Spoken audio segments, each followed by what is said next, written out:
আসন নিয়ে তালবাহানা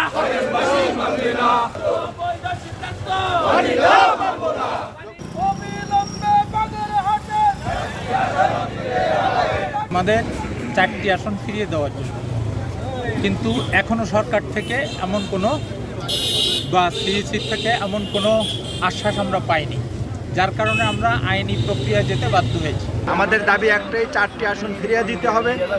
নির্বাচন কমিশনের 3টি আসন এর প্রজ্ঞাপন জনগণ মানে না, বাগেরহাটবাসী মানে না। 2টি রিট ইতিমধ্যে হয়েছে, আজকে একটা রিটের শুনানি হবে এবং আগামীকালকে একটা রিটের শুনানি হবে এবং আরও রিটের প্রস্তুতি চলছে। যদি সিদ্ধান্ত পরিবর্তন না করেন, 4টে সিট যদি উনি ফেরত না দেন, তাহলে আমাদের আন্দোলন চলছে, আন্দোলন চলবে।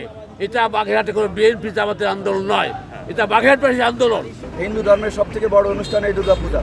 আমরা হিন্দু ধর্মের কথা চিন্তা করে, জনগণের দুর্ভোগের কথা চিন্তা করে আমরা কিন্তু হরতাল, 2 দিনের হরতাল যে ছিল তুলে নিয়েছি এবং আমরা আজকে নির্বাচন অফিস, বাগেরহাটের যে নির্বাচন কমিশনের যে অফিস, সেই অফিস আমরা অবরুদ্ধ করে রেখেছি। আমাদের দাবি আদায় না হওয়া পর্যন্ত আমরা ইনশাল্লাহ আমাদের আন্দোলন চালিয়ে যাব।